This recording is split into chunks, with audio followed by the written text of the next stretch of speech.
Good afternoon, everyone, and welcome to Early Learning Indiana's informational webinar on the Comeback Stronger Fund Round 2.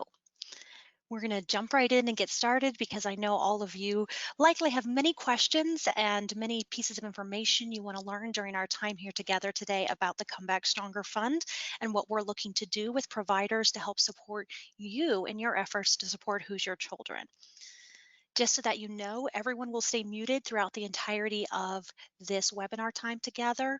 We will have Ryan, one of our grant management team, join us later with questions. So at any time during the presentation, if you do have questions, please go ahead and type that in the questions bar, our box on the right-hand side of your screen. And as always, we will ensure that this webinar session is viewable on our webpage within 24 hours of today. That's at earlylearningin.org/comebackstronger.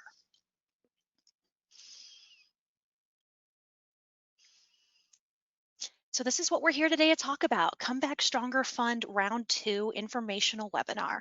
I am Natalie Brake with Early Learning Indiana, and I'm excited to be able to share some information with all of you today about the Comeback Stronger Fund, the impact that we have already had for providers and Hoosiers all across Indiana for the children and families that we serve, and what our realistic needs are moving forward.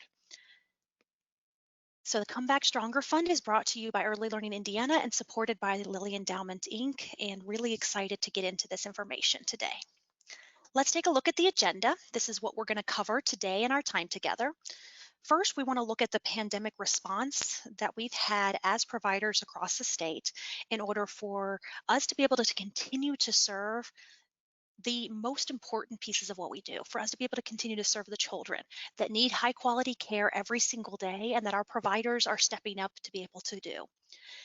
That doesn't stop, regardless of what's happening with pandemics, regardless of what's happening around in our economy or our communities. So let's get into what that response has been. We'd like to take a moment to look at the fund overview and what changes have been made to the fund since we last came together with the Comeback Stronger Fund earlier in 2020. We want to look at round 2 and talk about the eligibility and the grant details, look at the application and the review process. Critically important here, we want to look at the opportunities for support. Early Learning Indiana wants to assure that every eligible provider has an opportunity to apply for and be reviewed for the Comeback Stronger Fund. And then we'll take a look at some very important key dates and next steps so that if you are a provider looking to apply, you can feel assured that your application will be in the right timeline. And as promised, we will round out with our Q&A and try to get to all of the questions that we are possibly able to get to today. If you do have questions after this session that are unanswered still, or you just think about something at 4 o'clock this afternoon and want to reach out to us, you can always email us at stronger@earlylearningindiana.org at any time with those questions.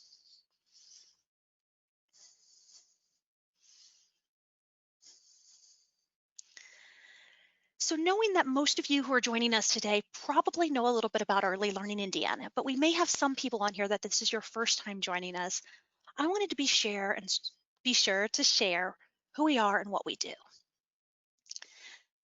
Early Learning Indiana is on a mission to ensure that all children across Indiana are ready for kindergarten and beyond. We educate and activate an ecosystem of stakeholders to create accessible, high-quality early education opportunities for the children in our state. It is the most important work we could do, and we are ensuring that our entire team is dedicated to doing it every single day. We do these in 3 key ways. We practice what we teach in our own community-based lab schools, every single day working with young children, working with new teaching staff, and helping to ensure that those opportunities are the highest quality possible. We share what we know as an expert partner that is enabling early learning partners and providers to build capacity, transform operations, and improve learning outcomes for the children you serve. And we help drive system level change to address barriers to accessible, affordable, and high quality early education for those across our state. If you are new to working with Early Learning Indiana, I'd love to chat with you more about it if you want to throw that in the question bar, or just reach out to us and check out our webpage to learn more about the amazing work that we are doing within our own centers and across Indiana. So as providers working with children every single day, We were not anticipating 2020 to bring with it a pandemic of COVID-19 spreading across our communities and impacting our ability to offer services to our children and families. We know that the effects of the COVID-19 pandemic are going to be far reaching and long lasting, and that Indiana's early care and learning providers served one of the most important roles pre pandemic, during the pandemic, and will continue to post pandemic. But during this time, you and we have been safely providing critical early learning care and allowing parents to work, knowing that their children are safe and being well cared for. Providers have done their best to weather the storm that 2020 brought and all the pieces that it had. Yet, added expenses and reduced enrollment continue to threaten our long term sustainability. So for those on this webinar that are providers, those things in the screen are going to be near and dear to your hearts right now. Health screenings daily, lesson planning that had to be strengthened and added additional health and safety components, having different groupings and limiting class sizes. These are all ways that we have responded as an industry to ensure that we are offering safe care for our students and their families amidst really troubling times.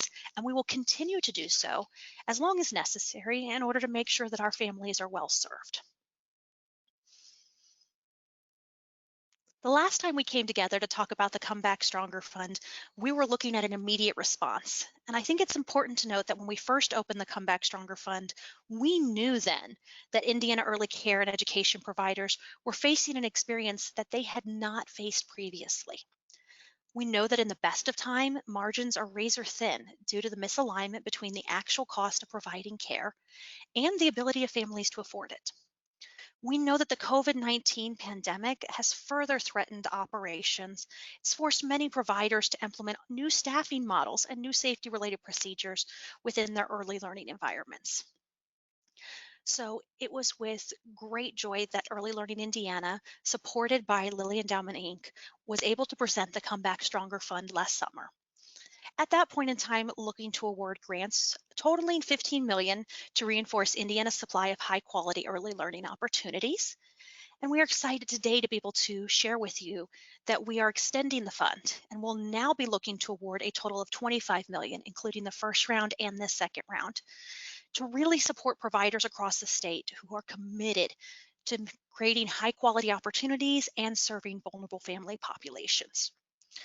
Today, it is even more imperative that we do all that we can to continue providing that accessible, affordable, and quality care to Indiana's learners and continue to fuel the state's economic recovery. When we look at the impact of round one, there's a couple of components to consider. One, we gave out $13.1 million to providers like you across the state. That was through 1,025 individual awards for sites or locations throughout Indiana. But that middle number there is the one that is most near and dear to my heart. There were over 45,000 seats reinforced through this process. That means over 45,000 opportunities for Hoosier children to be in safe, caring, high quality early learning environments that were meeting all of their needs during this time. If you are on here now and you are one of the recipients of a round one award from Early Learning Indiana from the Come Back Stronger Fund, I would like to say thank you for applying, for working with us through the process, and for using these funds to continue to support the mission that you live, breathe, and work every single day to provide high quality care for the students in your program. If you are a community partner who's joining us, I would encourage you to take a moment after this webinar to thank those providers who are providing that care and to ensure that they know about the next opportunities with the Come Back Stronger Fund. So let's get into those next opportunities. So the eligibility for round two of the Come Back Stronger Fund is very similar and reminiscent of the first round. Child care providers who did receive a Come Back Stronger Fund grant in the first round are eligible to apply for additional funding, and that application must be submitted by February 12th. Providers who did not apply for or applied and did not receive a grant in the first round will be eligible to begin applying on February 15th. All providers, whether previously funded or new grantees, must demonstrate that they meet four key criteria points that are up right now. One, they must be a licensed or registered center, ministry, or family child care home in the state of Indiana and in good standing as of the time of application. They must be an approved CCDF provider or a provider that otherwise serves children from vulnerable family populations, defined as households at or below 200% of the federal poverty level. They must be operating as a past equality level 3 or 4 or as a past equality level 2 with a demonstrated commitment to achieving a higher level of program quality. And they must be serving children ages 0 to 5. It is very important to note that applicants must meet all 4 criteria in total to be considered eligible for this opportunity. If there are any elements of the criteria that your program does not meet, your program will not be eligible for a Comeback Stronger Fund grant in the second round. If you have any questions at any time about your specific program and its eligibility, I encourage you to email us at stronger@earlylearningindiana.org. Express your questions, let us know your situation, and we'll be able to help evaluate whether or not your program is eligible even before you apply. So in the second round of funding, we will be awarding grants that will range from $1,800 to $36,000 per site. So remember, it's per individual site, not an overall program that may have multiple locations. And these will be based on providers' enrollment numbers and total percentage of families served who use Child Care Development Fund, CCDF, or On My Way Pre-K dollars. Important caveat there is that providers may be asked to provide an enrollment roster to verify enrollment and that all CCDF numbers are subject to audit.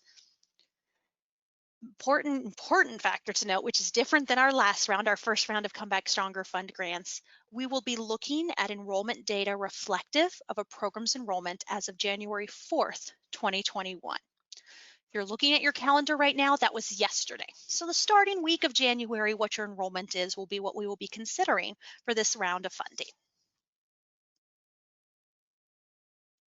This is a very important graphic, which you will also see on the webpage for the Comeback Stronger Fund, which will help all providers understand if you are eligible, where your funding level would be. So grants are tiered according to a program's enrollment, as we said, as of yesterday, January 4th, 2021. Programs with less than 20 children enrolled are eligible to receive $1,800. Programs with between 20 and 50 children enrolled are eligible to receive $9,000. Programs with 51 to 100 children enrolled are eligible to receive $18,000, and programs with more than 100 children enrolled are eligible to receive $27,000. Please note that enrollment is considered only for ages 0 to 5. So if your program also enrolls, it has opportunities for children in school age that would not count towards your enrollment for the Comeback Stronger Fund. For programs that have 25% or more of your children enrolled, served by CCDF or On My Way Pre-K vouchers, you are also eligible for the additional funds listed with the asterisks below. So for those programs that serve less than 20 children, that additional would be $900. For those programs who serve 20 to 50, the additional is $4,500. For programs that serve 51 to 100 children, the additional is $6,750. And for programs that serve more than 100 children, the additional is $9,000. If you have questions about your eligibility and your enrollment, again, please consider emailing us at stronger@earlylearningindiana.org to ask. And I'm also going to share some details later when we go into our opportunities for support for applicants of office hours that our grant team will have myself and Ryan to be able to answer your questions. So always you are welcome to join us to ask your questions and to find out where you might fall in the eligibility if you have any concerns about that. So you do apply, you're looking at what you can apply for, and you're wondering exactly what funds can be used for. If you are a previous Comeback Stronger Fund applicant, these are going to look very familiar, but they are a little bit different from last time when we look at the types of support. They're different because we know more now than we did when we first started the fund, and we're able to adjust and adapt based off of what the needs are for programs within the field serving families right now. So the intention of the Comeback Stronger Fund is that grants will help offset the new expenses that are incurred by providers to safely operate during the pandemic and to continue offering and delivering every day these high quality early learning experiences. So eligible organizations may request funding to support the following types of activities: purchasing equipment, supplies, and materials, increased staffing needs, modifying physical environments, obtaining professional services relevant and related to enrollment and to pandemic supports, expanding enrollment to meet community needs. If your program has the potential to serve more children right now, the ability to do so, these funds could support that. And a new factor, designing and implementing activities to combat learning loss. We know that during the time that some children had to stay home or were not able to be in rich learning environments, that they missed out on some opportunities to really grow and thrive. So if your program is designing and implementing activities to help children and families combat that learning loss, that would be an allowable expense under round 2 of the Come Back Stronger Fund. Because this is an area where we get a lot of questions in the Come Back Stronger Fund, I'd like to dive into each of these 6 categories for support a little bit more and get into some additional details that may help you decide what your program could look to ask for funds to support if you are an eligible provider. We'll start off with equipment, supplies, and materials. The purpose for this type of support is to replenish previously existing supplies or offset new supply needs that are required to adhere to social distancing guidelines and safely serve children and families.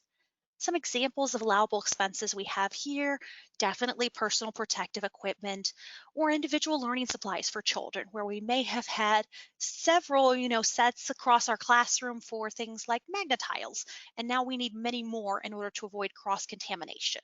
Things like that, as well as meal preparation and packaging, cleaning supplies, anything that is really, really intentional in order for there to be able to distance children and then for there to be able to have avoidance of cross contamination within your classrooms. The second type of support that may be requested is for physical environments. So the purpose for this type of support is to make short-term investments to support environmental improvements to enable social distancing, or accommodations that allow for providers to safely care for children amid the regulatory capacity limits right now. I love that picture that's on the right. That's in one of our centers. And that's a picture that you wouldn't have seen at this time last year because it wasn't a necessity within early learning classrooms to have plexiglass in order to be able to divide children out while they're eating. So that right there is an exact example of the type of things that we would look at, those physical barriers to separate spaces in order to support that social distancing. Other examples of allowable expenses could be ventilation equipment, temporary space rentals to physically be in more than one place that you currently were, and any sort of necessary modifications to entryways. I know that many providers have changed the way that you do drop off and pick up with your families, and your plan last year for how you would do that is not the plan that is in place now. So necessary modifications in order to support that. This is a big category where we get a lot of questions about allowable funds. So if you have any concerns as a previous grantee or somebody looking to apply now, please reach out to us. It's always worth a quick email just to ask, is this an allowable expense? We weren't sure. Staffing. This is our third type of support that may be requested by providers with their Come Back Stronger Fund grant. And the purpose of this support is to pay substitute teachers or transitional staff costs that are related to accommodating those limited group sizes and supporting COVID-related recruitment and retention expenses. So we know that the staffing models that are in place right now in early learning centers were not the staffing models that you may have had in place last January. So you may have additional substitutes or temp services that are covering your classroom staffing needs to meet current enrollment and capacity to have limited class sizes. You may have someone taking temperatures at check-in. You may have someone doing exactly what's happening there in that picture, which is we're handing off a child at the start, at the entryway, versus having parents come all the way into the room, so we have a staffing member ready to do that. Any of those type of staffing structures that are different than your typical staffing would be allowable expenses for staffing for the first round and also moving into the second round of Come Back Stronger funds. The fourth type of support that may be requested is for professional services. The purpose for this type of support is investing in reopening planning efforts or family communication efforts, things that are highlighting safety practices and things that are helping families understand why and how you're operating and doing the processes that you are to keep them and their children safe. This also includes mental health supports, and we have a really great webinar that we did with some partners across the state that is available on the Come Back Stronger Fund webpage if you're looking for ideas about what you could do with mental health supports for your families and your staff and your children, or any other related professional services directly related to the types of items in the pandemic relief. So this could be consultants to create communication plans, contracted mental health services. This could also be professional services that are helping with recruitment for enrollment or retention pieces right now as you look to increase the number of children within your care. The fifth type of support that may be requested is for replacement supply. So the purpose for this type of support is to expand to serve more children either within existing or new locations in response to a depletion in community supply. This could include expanding your operating hours to be open later or earlier. It could include opening new seats, expanding to new sites, or building networks that support other providers. Important to note here that replacement supply means completely new and additional opportunities. So extending hours to seats means that we have opportunities for people to stay later and earlier, or creating new seats at an existing or a new location, adding those on. This does not include spacing or social distancing. If I had 24 students that were in one room and now they have them broken out into 12 and 12 in two rooms, even though we've increased the rooms, we haven't increased the opportunities. It's still 24 students in 24 spots. So this only is looking at completely new seats and new opportunities. Allowable expenses related to this are staffing for the expanded hours, capital improvements at the new locations related to licensing or registration, and startup materials for those new locations.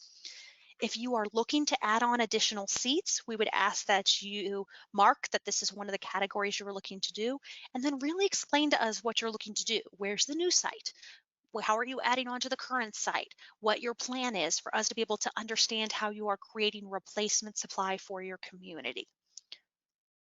If you have any questions about this one, probably know what I'm going to say, but it's a great idea to email us, reach out, join us in office hours, and see if what you're thinking of doing for replacement supply fits in with what we're looking from the fund.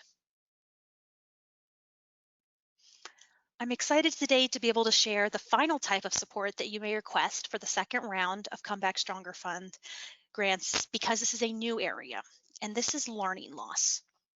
The purpose for this type of support is to design and implement developmentally appropriate activities to compensate for children's time spent outside of a stimulating educational environment as a result of the pandemic. So examples of this could be new or expanded curriculum. It could be individual learning supplies for children and families to use. It could be training for your staff to implement family engagement programming related to learning loss. And then it could actually be those family engagement opportunities targeting that learning loss.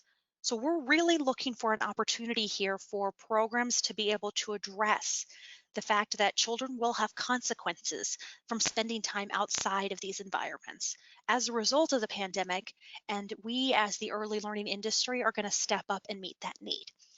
So any questions around learning loss? It's a big topic and it's something that's going to be more and more important and crucial for us to address on an industry-wide level as well as within our individual programs. I would invite all of you to join us for a webinar. We'll have a little bit more information later, and we will also have information on the Come Back Stronger Fund webpage to register. That's really going to focus on staffing and learning loss and how those two go together in the idea of what teachers and our directors and all other adults within our early learning centers and early learning providers need to be doing in order to help combat that learning loss.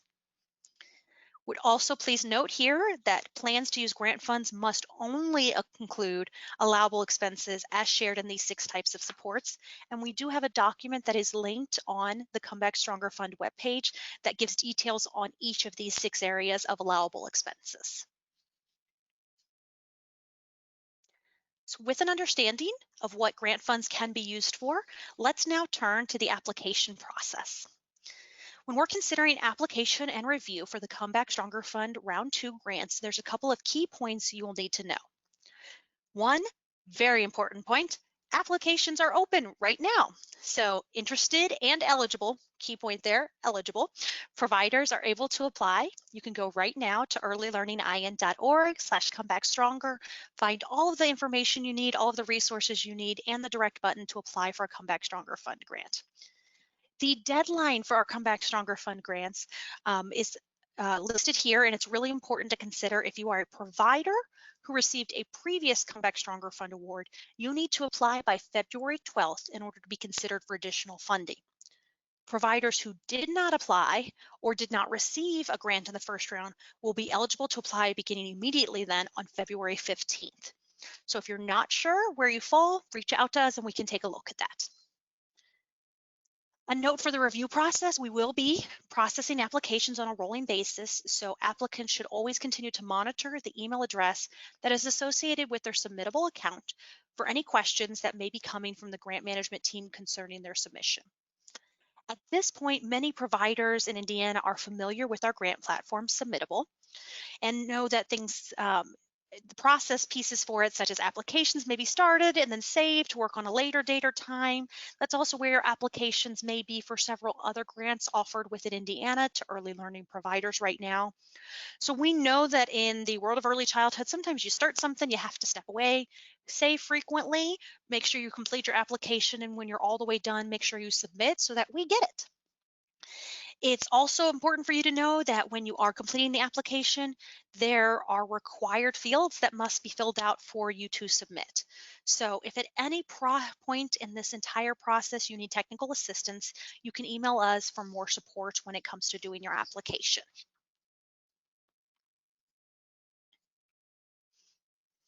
On the application itself, you will see right now, the contact that is in there is the email address that is associated with your submittable account, and you can look individually at that account to make sure it's the right email address for you, and that is the email address we will look for you to monitor for communication from us.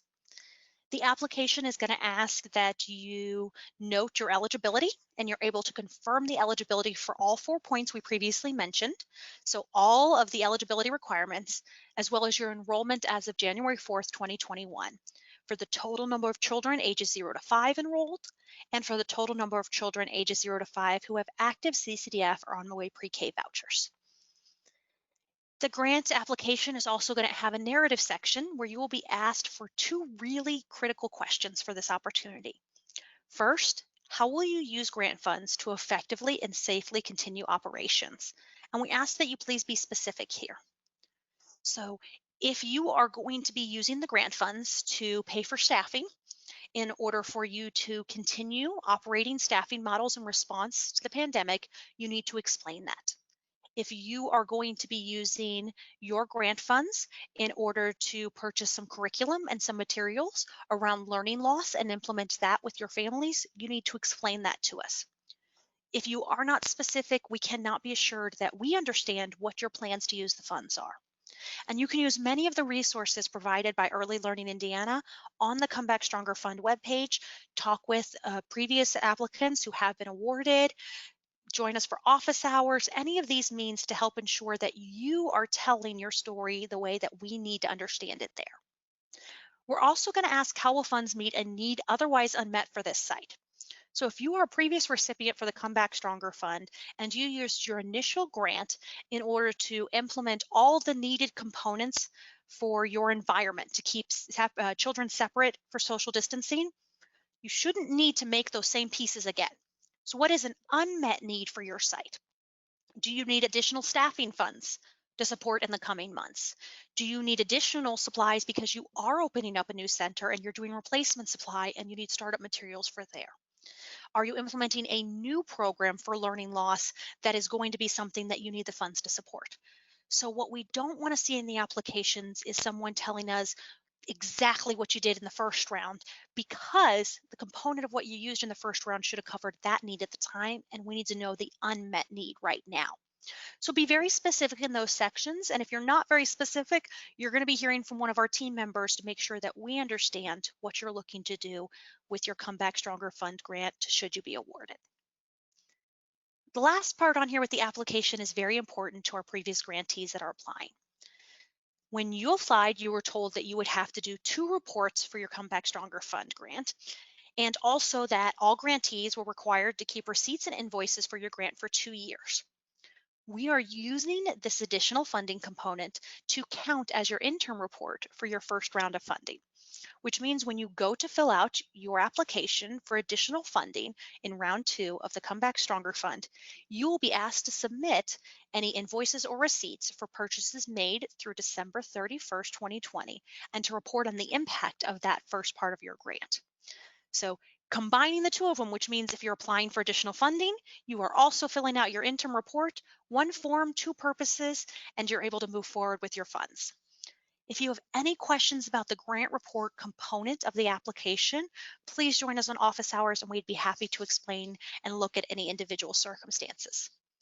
Because I'm sure it'll come up as the question. If you already have submitted your final report for your grant, great, thank you. We've taken a look at many of the final reports for the grants that have come in, we've marked them as completed, and we've notified people that you are good to go. If so, you will not need to resubmit those invoices and receipts because we already have them on file. So I've mentioned a few times some of our opportunities for support, but just want to make sure that we have those very clearly here for you. We will be holding office hours with our grant management team on Zoom every Friday from 12 to 2 p.m. Eastern Time. There's a link on the Come Back Stronger Fund webpage to click and join us directly from that webpage.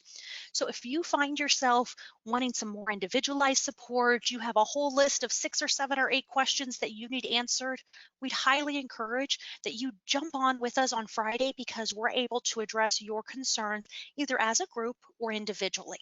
We are able to use the Zoom feature and do some breakout rooms. So if you need to talk one-on-one with somebody from our grant management team, this is one of the best times that we can guarantee we are ready, you are ready, let's connect and get your questions answered.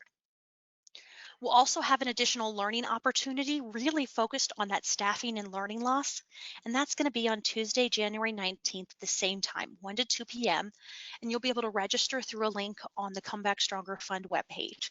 I would love for all of you to join us there. It's going to be highly informative and engaging, and really focus on what's next for early learning. How do we meet this need that families and children have right now and ensure that those children are prepared to start kindergarten, be it next year or in 2 years or 4 years, and that they are able to have the best possible start regardless of the pandemic influences. While we've covered many points, there may be individual circumstances that lead to individual providers needing additional technical assistance. So you can send requests for those to stronger@earlylearningindiana.org, and we'll be able to process those through there. Another important feature is that if you do need assistance in Spanish, please email us and indicate that, and we are able to call you back using a Spanish speaker so that we are able to communicate in a way that ensures that you are able to get all the information that you need, and so are we. So the last thing that we'll take a look here before we head into our Q&A are the next steps and the timeline for the Come Back Stronger Fund Round 2. Today, January 5th, the application is open for our previous grantees. You'll note coming up on January 19th, as we just shared, there is that staffing and learning loss webinar that we hope you all will join us to be able to learn and listen about what's going on around our state when it comes to learning loss. February 12th is the deadline for submissions for previous grantees from round 1.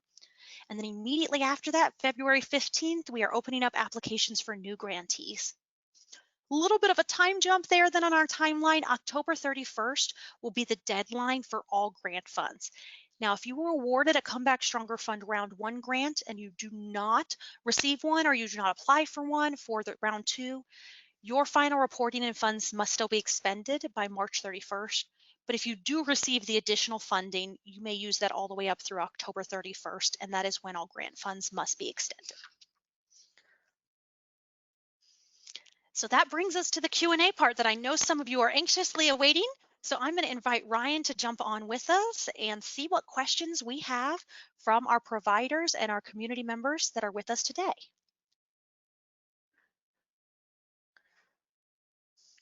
Hello, Ryan. Can you hear me? I'm good? Yes. Okay. One second. We do have several questions coming in. And again, as Natalie Excellent. has mentioned, we do apologize if we do not get to all of them. Just simply email us at stronger@earlylearningindiana.org, or you can join us on office hours on Friday. So the first question that I have for you, Natalie, is we have just implemented an app for charts and ways to communicate with families due to them not being able to come into the building. Would this be an expense that we could claim? Yes, that is a great question and a really good example of exactly what we're talking about when we're thinking about innovative ways to ensure the quality of communications.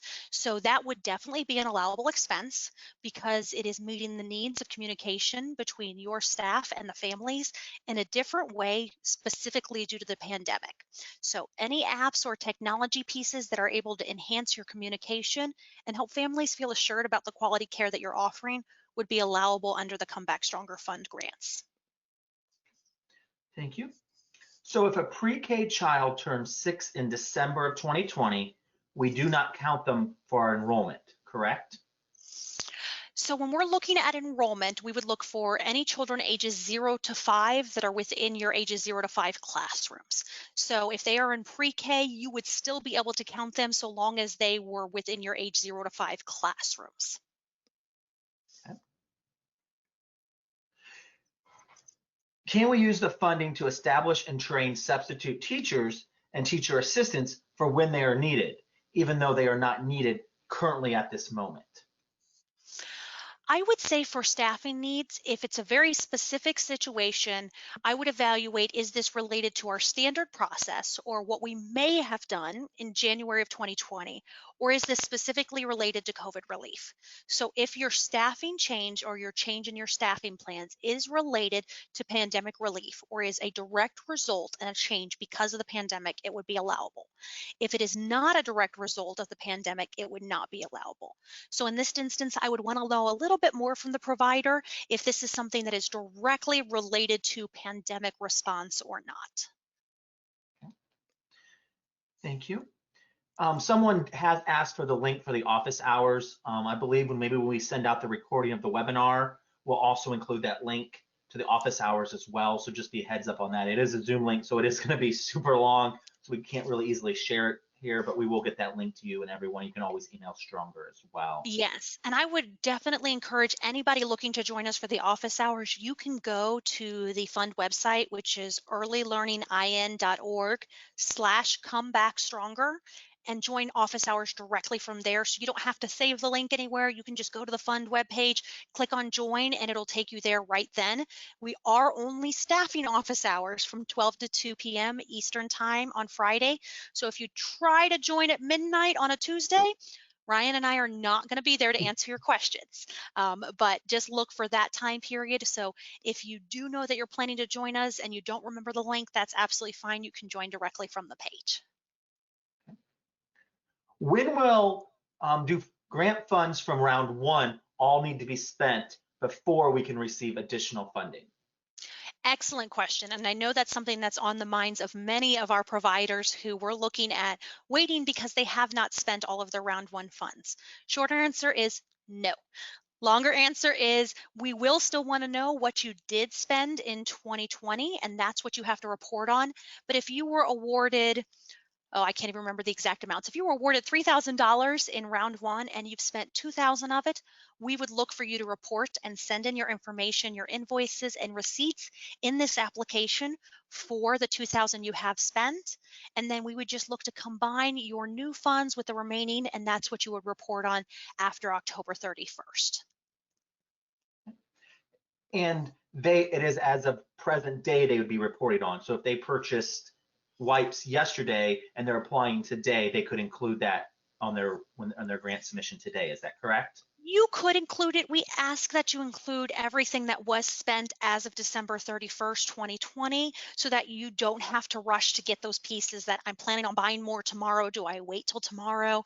So any invoices or receipts that you do have saved that you have used for your fund up through December 31st must be submitted. anything January 1st through whatever day you submit is a bonus. And if you include it, that's great. If not, you would still just need to save that because you will include that on your final report. And I'll do a push here to remind all grantees that you do need to save all invoices and receipts for 2 years because you do need to be able to report on what the Comeback Stronger Fund grant was used towards. So in short, kind of recap, just go ahead and Mhm, apply as soon as possible. Do not wait to spend funds. If you're planning on purchasing mhm. something tomorrow, still go Yes. ahead and get your application in today. So the sooner the better. Absolutely. As soon as you are ready, if you are eligible and you have everything that you need for your application, we would encourage you to get it in. We are looking to be able to give out awards within on a rolling process. So we'd love to get everybody through as quick as possible, ultimately because our goal is to ensure that the funds are in the hands of the providers who need these funds in order to continue operating and offering these high quality experiences. And then when do you expect for individuals to be notified and then as well as then receive their second round of funding if they're awarded? We are looking to notify everyone within 2 to 3 weeks of the submission of your application. We give that range because it really depends on how quickly applications come in. We could get a huge batch within the next few weeks and get them moving. So within 2 to 3 weeks, you should receive some notification from Early Learning Indiana about the status of your grant. If you are to be awarded, we would look to get funds dispersed to you within 30 days after you fill out your required grant paperwork. So there could be a difference in that process. It's really dependent on you returning the forms that we need, and that starts the clock for the 30-day period in order for funds to be released to you. Would hiring someone to help set up our website to help recruit, for help with recruiting for families and staff be considered an allowable expense? That would be something that could be allowable underneath professional services. What I would ask there is that you justify that this is related to enrollment and recruitment. There are many facelifts that can be done to individual web pages for many purposes when it comes to early learning providers or other organizations. So the responsibility is really on the provider there to make the case that this is related to pandemic response and the need to increase your enrollment based off of that. Would hiring a professional cleaning company be considered an allowable expense? Yes, I would caution everyone if you are hiring a professional cleaning company to make sure that you are individually aware of the standards for what is considered when it comes to early childhood providers and what you should be doing for cleaning. But if you were to hire a company that meets those standards, that would absolutely be allowable. We accept CCDF. However, we currently do not have any CCDF students or children enrolled. Can I still apply or am I still eligible? You would still be eligible. What you would look to do is in your application for the second round, when we're looking at your eligibility, it's going to ask if you accept CCDF or On My Way Pre-K, and you would check yes that you do. But then when it asks for enrollment of ages 0 to 5 that are using CCDF or On My Way Pre-K vouchers, you would put 0 for that. Okay, thank you. And does each license number need a different application like before? Or can we do one Oh, application for multiple sites? that is a wonderful question, and it is exactly as before. Every single site gets its own application. Now, I will say if you're a provider and you have, say, 3 sites, and what you're looking to do is very similar across the 3 sites, that's okay to use some common language when you talk about what you're going to be using grant funds towards or the unmet need. But because we are looking at enrollment, and the enrollment is unique to every single license site, each individual license or registration number must have its own application.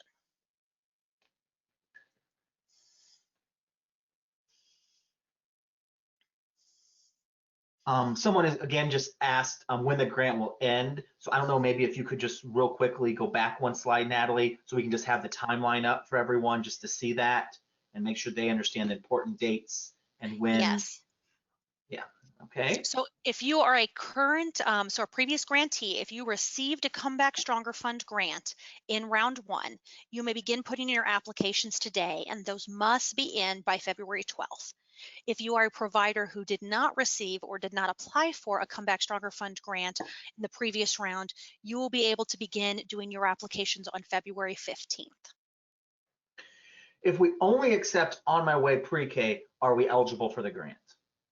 If you meet all other eligibility criteria, yes. So that is one of the four criteria. If you're serving ages 0 to 5, if you are a licensed or registered and in good standing in the state of Indiana, and if you are a past equality level 2, 3, or 4, plus being the On My Way pre-K, then yes, you would be eligible to apply either within this time period by the 12th if you're a previous grantee, or beginning on February 15th if you are potentially a new recipient of a Come Back Stronger Fund grant.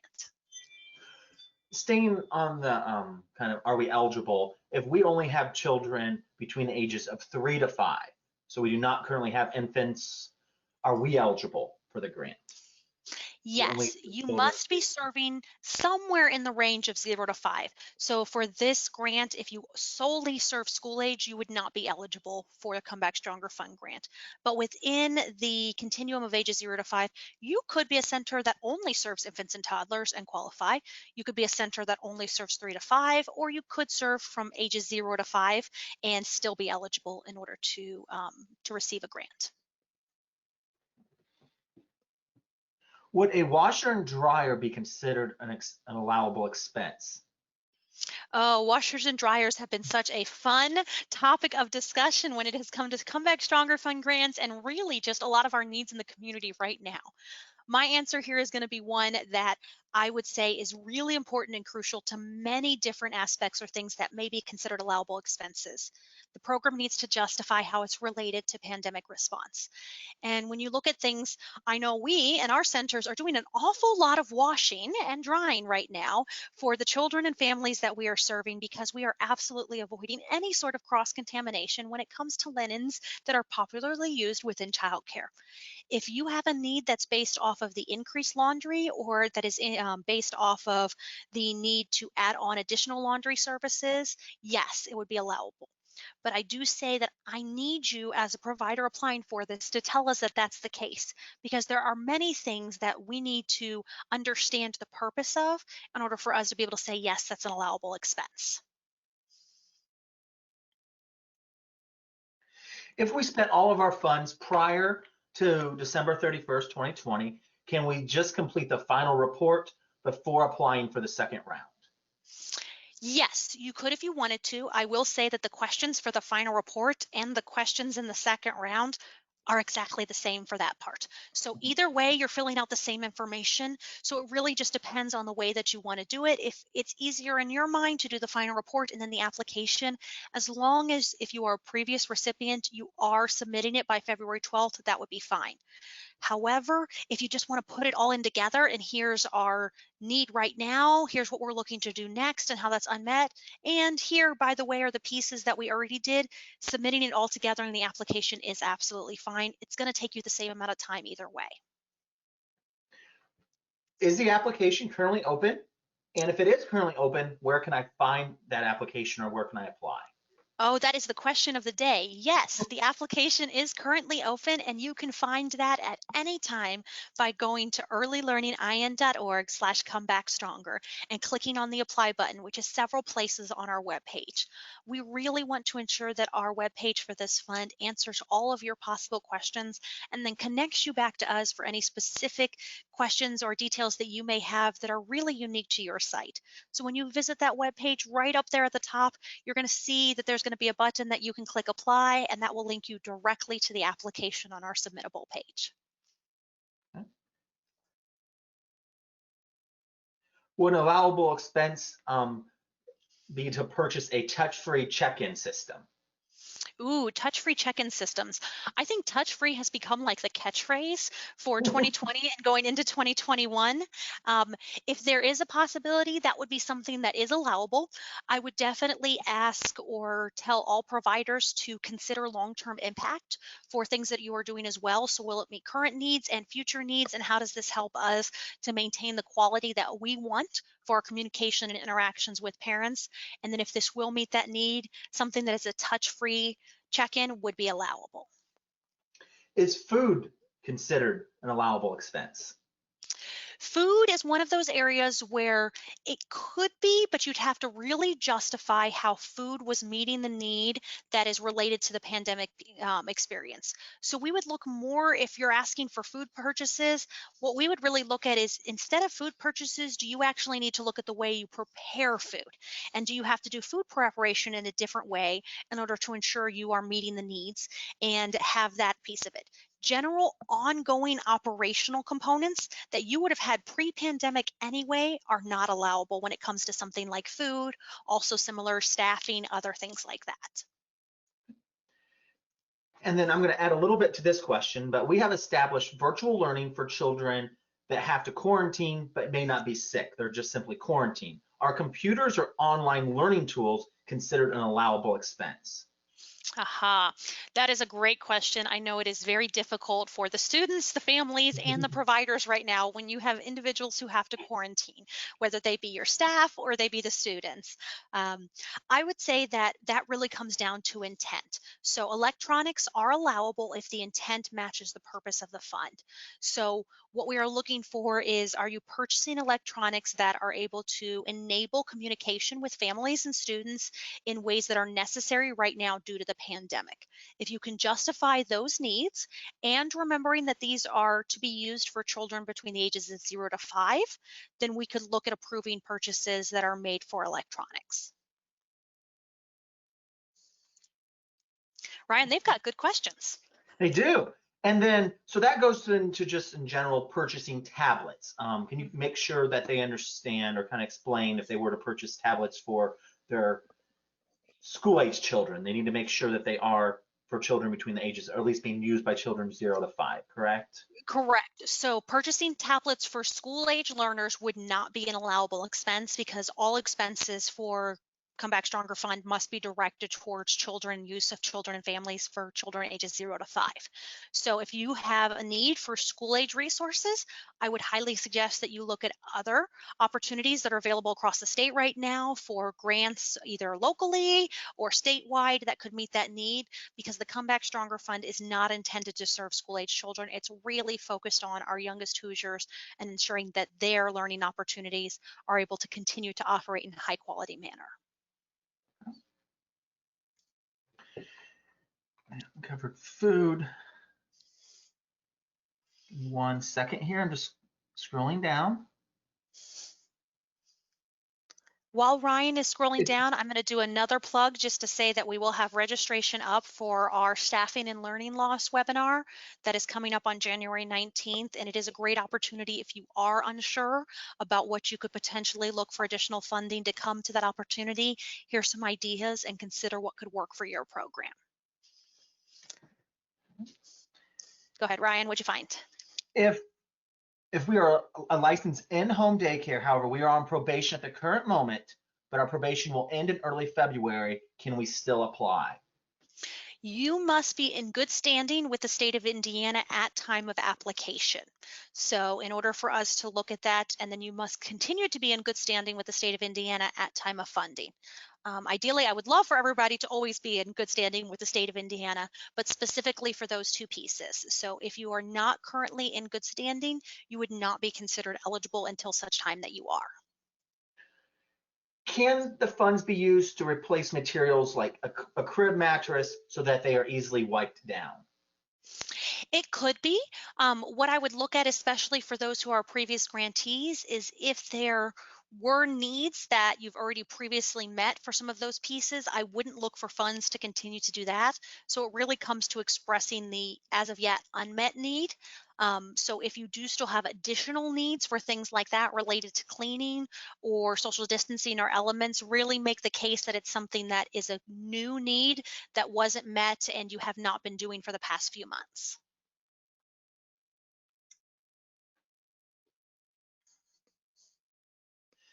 Someone asked as well, which I think we've been on the timeline for long enough as well. Maybe if you could go back a couple of slides and they can see the funding amounts. So they would know what, Yes. maybe they can see what tier they're in so they can see what amount of money they'd be looking at receiving. I don't remember exactly where that is, but it's a great graphic. I'll recognize. There we go when we get there. Okay. Word amounts. So remember, for these amounts, we're looking at the total number of children that are enrolled as of January 4th, and that providers would be eligible then for that first kind of top chunk of funding. And then if you do have 25% or more of your children on CCDF or on My Way Pre-K vouchers, you would also be eligible for the additional funds listed below each of those tiers. Okay.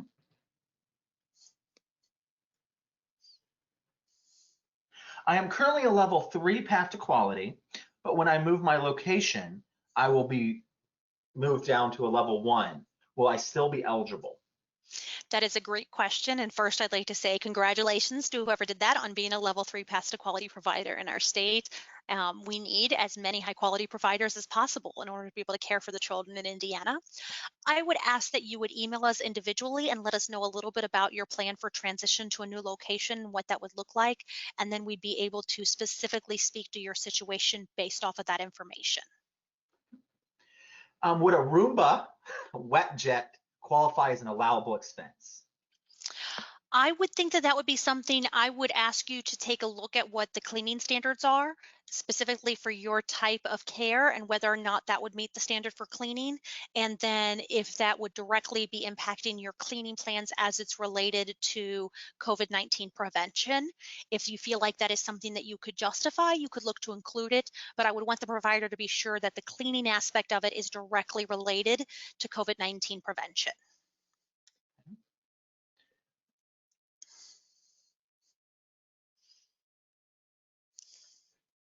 Are we allowed to combine our funding from that we still have remaining from the first round with the second round to purchase? We'll just say we decide we need a washer and dryer now to purchase a new washer and dryer. Can we combine our funding from round 1 and 2 to purchase an item? So the wonderful thing with the Come Back Stronger Fund is that once you're awarded, you may make decisions about the needs for your program as long as they are in the eligible expenses or the allowable expenses umbrella. So the allowable expenses document that is on the Come Back Stronger Fund webpage and the detailed allowable expenses that are on that webpage help you understand anything within that umbrella is allowable. So if you still have $1,000 remaining from your previous grant and you are awarded the second grant, you can use all of those funds towards any allowable expenses within that umbrella, and that is absolutely fine. I do believe we still have some questions left, but we do want to honor everyone's time with just 3 minutes left. So I will let you go ahead and just wrap us up, Natalie. Thank Okay, you. wonderful. I'm going to skip through our slides quickly back to the end to let you know we will have this presentation and the recording of the webinar both available on the webpage within the next 24 hours. But I want to be able to share the information out here. So we are really, really excited about the Come Back Stronger Fund Round 2 reopening. Ryan and I, this was a big piece of our work last summer. I can speak for me. I feel like I could speak for Ryan to say it's been really impactful as a grant team to be able to help providers around Indiana ensure that they are able to operate to the standard of quality and the standard of safety that we strive to have every single day for our children and our families. We know that providers have struggled in these uncertain times, and we know that the Come Back Stronger Fund has enabled our high quality providers across Indiana to feel comfortable and confident in the care that they are offering for our students and families. We want to ensure that you are able to continue offering these high quality early learning opportunities, and that as an industry, we continue to respond to the highest needs for our families, including addressing the learning loss that has happened because of the pandemic. We look forward to applications coming in. I know a few have come in already. Ryan and I will be ready and excited and online Friday at noon to talk to anybody who wants to join us for our office hours. And you are able to reach out to us at any time at stronger@earlylearningindiana.org. So I would love to say, eligible providers, ask your questions, join us, and then please get your applications in.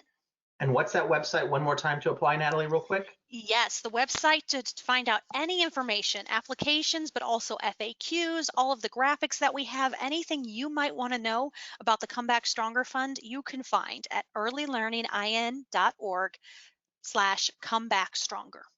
So take a look at the website, take a look at the FAQs, join us for office hours, and we hope to be talking to and notifying many eligible providers of their Come Back Stronger Fund Round 2 grants just within a few weeks here.